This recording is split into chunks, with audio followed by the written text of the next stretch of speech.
ناظرین کی خدمت میں سلام و آداب. آپ دیکھ رہے ہیں وائس آف لداخ. آج بدھ مارچ کے 11 اور رمضان المبارک کی 21 تاریخ ہے. آج کی تازہ ترین خبروں کے ساتھ میں ہوں آپ کا میزبان سعید ہاشم رضوی. ناظرین سے گزارش ہے کہ تازہ ترین خبروں اور حالات و واقعات سے باخبر رہنے کے لیے ہمارے چینل کو سبسکرائب کریں اور خبریں آخر تک ضرور دیکھیں. آپ دیکھ رہے ہیں آپ کا پسندیدہ news channel voice of Ladakh.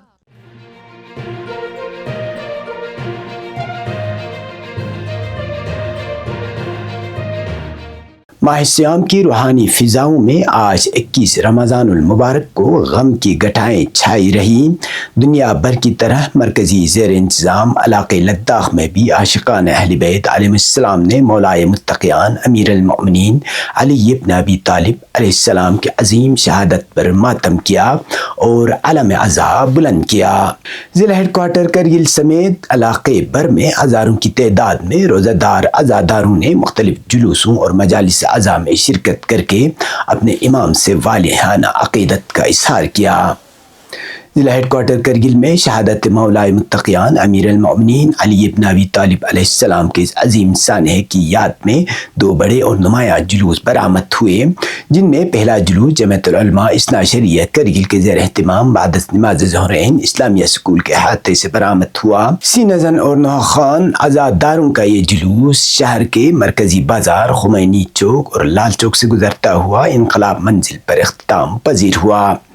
اس موقع پر علماء کرام نے خطاب کرتے ہوئے مولا علی علیہ السلام کی سیرت طیبہ، حیات مبارکہ، عدالت و شجاعت اور آپ کی مظلومانہ شہادت کے المناک واقعات کو تفصیل سے بیان کیا اور ان سے درس وفا لینے کی تلقین کی. دوسرا عظیم الشان جلوس امام خمینی میموریل ٹرسٹ کرگل کے زیر اہتمام تقریباً 2:30 بجے جامع مسجد کرگل سے برآمد ہوا. عزاداروں کا یہ جلوس نوخوانی و سینہ زنی کرتے ہوئے شہر کے مرکزی بازار سے گزرا اور حسینی پارک میں جا کر اختتام پذیر ہوا. اس جلوس کی خاص بات یہ رہی کہ عزاداروں نے اپنے ہاتھوں میں شہید انقلاب رہبر کبیر امام خامنئی اور دیگر شہداء کے عکس اٹھا رکھے تھے. جلوس کے دوران عزاداروں نے عالمی استکبار، امریکہ و اسرائیل کے خلاف زبردست فلک شگاف نعرے بلند کیے اور اسلامی جمہوریہ ایران سمیت دنیا بھر کے مستضعفین کی حمایت میں نعرے بازی کی. ان جلوسوں کے دوران انتظامیہ کی جانب سے حفاظت اور دیگر سہولیات میسر رکھے گئے تھے اور امن و امان کو برقرار رکھنے کے لیے لداخ پولیس کی بھاری نفری تعینات کیا گیا تھا. حسینی پارک میں منعقدہ مجلس اعضاء سے خطاب کرتے ہوئے علماء کرام نے شہادت مولائے متقیان امیر المؤمنین علیہ السلام کے مختلف پہلوؤں پر روشنی ڈالی. انہوں نے لوگوں کو امیر المؤمنین علیہ السلام کے دکھائے ہوئے راستے پر چلنے کی تلقین کرتے ہوئے کہا کہ عالمی استکبار اور ظالمین کے خلاف قیام کرنا اور دنیا بھر کے مظلومین کی حمایت کرنا در حقیقت امیر المؤمنین علی بن ابی طالب علیہ السلام کے فرمودات اور سیرت طیبہ پر عمل پیرا ہونا ہے. انہوں نے مزید کہا کہ حضرت علی علیہ السلام کی پوری زندگی عدل و انصاف اور حق گوئی کی مثال ہے. واضح رہے کہ امیر المؤمنین علی بن ابی طالب علیہ السلام 19 رمضان المبارک سنہ 41 ہجری کو مسجد کوفہ میں نماز صبح کی حالت میں ایک شقی ترین فرد ابن ملجم لعین مرادی کے زہر آلود تلوار کے وار سے شدید زخمی ہو گئے تھے. آپ علیہ السلام 2 دن بعد 21 رمضان المبارک کو اس دنیا سے رحلت فرما کر اپنے خالق حقیقی سے جا ملے اور شہادت کا عظیم مقام حاصل کیا.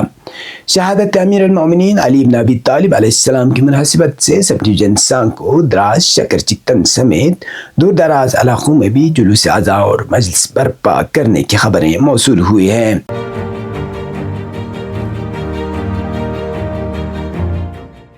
چیف سیکرٹری آشیش کندرا نے لداخ میں وائبریٹ ولیج پروگرام کے نفاذ کا جائزہ لینے کے لیے ایک اجلاس کی صدارت کی. اجلاس میں کمشنر سیکرٹری ڈاکٹر ایل فرینکن، ڈپٹی کمشنر لیہ اور دیگر محکموں کے سربراہان شریک ہوئے۔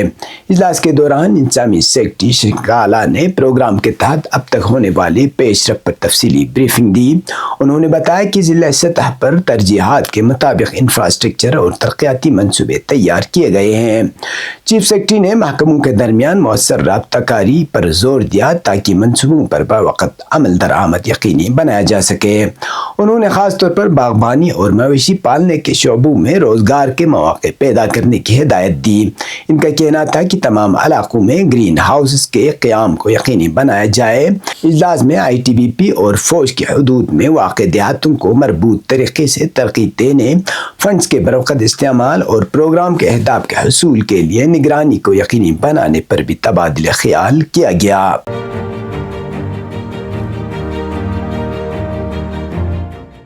کرزک حلقے سے تعلق رکھنے والے ایک وفد نے چیف سیکرٹری لداخ آشیش کندرا سے ملاقات کی اور علاقے کے مسائل سے آگاہ کیا۔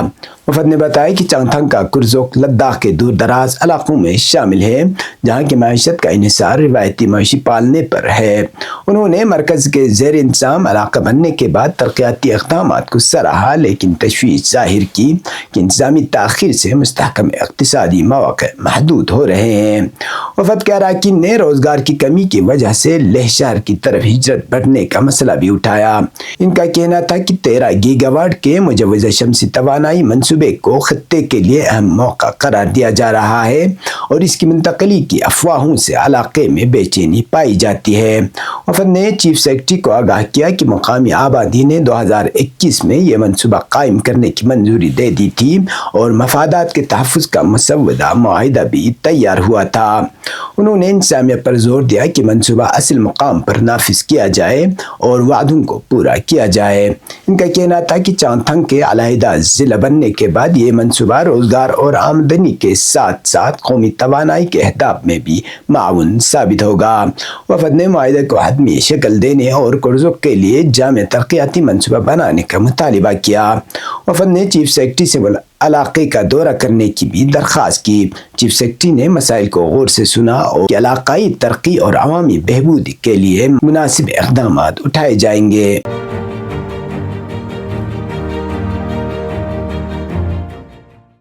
رمضان المبارک کی رات شب شہادت امیر المؤمنین علی بن ابی طالب علیہ السلام اور شب قدر کو ضلع کرگل کے تمام مساجد، امام بارگاہوں اور دیگر مذہبی مقامات پر شب بیداری کی گئی۔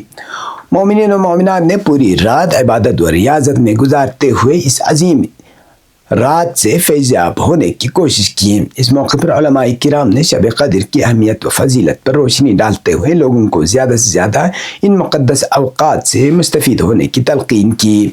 انہوں نے خطاب کرتے ہوئے شہادت امام علی بن ابی طالب علیہ السلام کے مختلف پہلوؤں پر بھی تفصیل سے روشنی ڈالی اور آپ کی سیرت طیبہ سے درس و فعل لینے کی نصیحت کی۔ عشاء کی نماز کے بعد مساجد اور امام بارگاہوں میں شب قدر کے مخصوص اعمال انجام دیے گئے۔ ان اعمال میں قرآن مجید کو سروں پر رکھ کر معصومین علیہ السلام سے توسل، دعائے جوشن کبیر کی تلاوت، دعائے توسل اور دعائے کمیل کی تلاوت قابل ذکر ہیں۔ مومنین نے گروہزاری کے ساتھ ساتھ توبہ و انابہ کرتے ہوئے اپنے گناہوں کی معافی طلب کی اور شب قدر کی برکتوں سے بھرپور استفادہ کیا۔ ضلع ہیڈ کوارٹر کرگل میں امام خمینی میموریل ٹرسٹ کرگل کے اہتمام سے جامع مسجد کرگل اور اسلامیہ سکول کے احاطے میں جمعیت العلماء اثنا عشریہ کرگل کے اہتمام سے شب قدر کے عظیم الشان پروگرام منعقد ہوئے، جہاں کثیر تعداد میں مومنین نے شرکت کر کے ان روحانی اجتماعات سے فیض حاصل کیا۔ ان مجالس میں علماء کرام کی جانب سے شب قدر کے اعمال کی ادائیگی کرائی گئی اور شہادت مولا علی علیہ السلام پر سیر حاصل گفتگو کی گئی۔ اسی طرح زینبیہ ویمن ویلفیئر سوسائٹی کے زیر اہتمام زینبیہ ہال حیدری محلے میں خواتین کے لیے خصوصی طور پر شب قدر کے مناسب سے ایک وسیع پروگرام کا انعقاد کیا گیا۔ اس پروگرام میں ہزاروں کی تعداد میں خواتین نے شرکت کر کے شب قدر سے فیضیاب ہوئے۔ انہوں نے بھی شب کے مخصوص اعمال انجام دیے، دعائیں مانگی گئی اور شہادت مولا علی علیہ السلام پر ماتم کیا۔ پیش قومی اور بین الاقوامی خبریں۔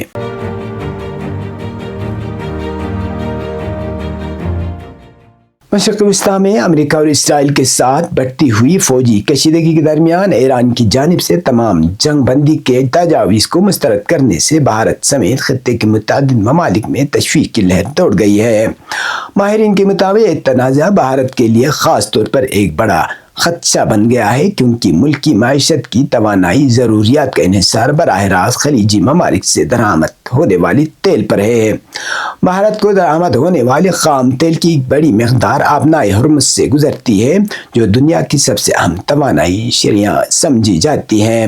اس آبی گزرگاہ پر ایران کا خاصا اثر و رسوخ ہے، اور اگر موجودہ تنازع طویل پکڑتا ہے تو توانائی کی ترسیل میں رکاوٹ پیدا ہو سکتی ہے، جس سے بھارت میں سپلائی چین بحران اور قیمتوں میں اضافے کا خدشہ پیدا ہو گیا ہے۔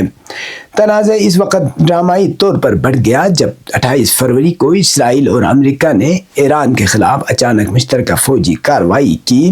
ان حملوں میں ایرانی سپریم لیڈر آیت اللہ العظمہ سید علی خامنائی کی شہادت کے ساتھ ساتھ 1200 سے زائد افراد جاں بحق ہوئے، جن میں اسکولی بچیاں بھی شامل ہیں۔ اس حملے کے جواب میں ایران نے وسیع پیمانے پر ڈرون اور میزائل حملے کیے، جن کے نتیجے میں اسرائیل میں بڑے پیمانے پر تباہی ہوئی ہے۔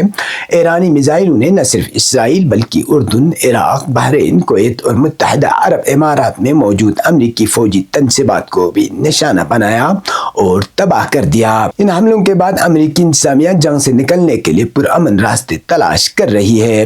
ایران کے نائب وزیر خارجہ کاظم غریب آبادی نے پیر کی رات دیر گئی تصدیق کی کہ چین، روس اور فرانس سمیت کئی ممالک نے ممکنہ جنگ بندی کے لیے تہران سے رابطہ کیا ہے، تاہم ایران نے ابھی تک کسی بھی جنگ بندی کی تجویز کو قبول کرنے سے انکار کر دیا ہے۔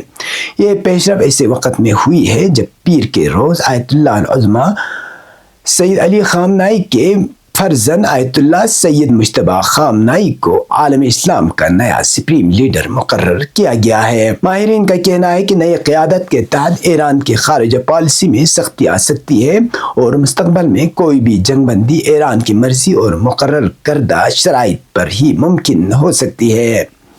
بھارتی حکام اس صورتحال پر گہری نظر رکھے ہوئے ہیں اور توانائی کی حفاظت کو یقینی بنانے کے لیے متبادل ذرائع پر مشاورت کر رہے ہیں۔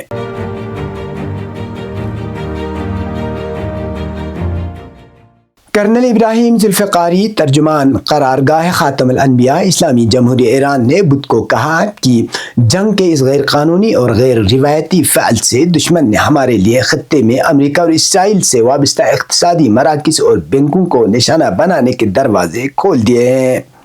ان کا کہنا تھا کہ امریکیوں کو ہمارے انتقامی اور دردناک حملے کا انتظار کرنا چاہیے۔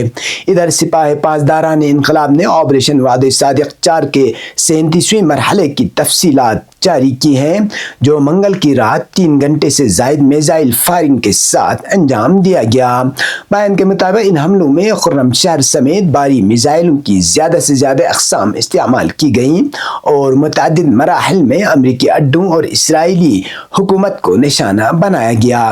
اس تباہ کن حملے میں تل ابیب کے جنوب میں واقع اسرائیلی کمیونیکیشن سینٹر حیلا کو دوسری بار نشانہ بنایا گیا، جبکہ بیر یعقوب، مار مقدس اور حیفا میں فوجی مراکز اور اربیل میں امریکی اہداف اور خطے میں موجود 5ویں نیول بیس کو بھی نشانہ بنایا گیا۔ جنرل ابو الفضل شیبانی، ترجمان ایرانی مسلح افواج نے قومی ٹیلی ویژن پر کہا کہ امریکہ اور اسرائیل کو تہران میں ہونے والے سنگین جرائم کے بدلے ایران کے مہلک حملوں کا انتظار کرنا چاہیے۔ یہ تھے اب تک کی خبریں، اس کے ساتھ مجھے اور میرے ساتھیوں کو دیجیے اجازت۔ اللہ حافظ۔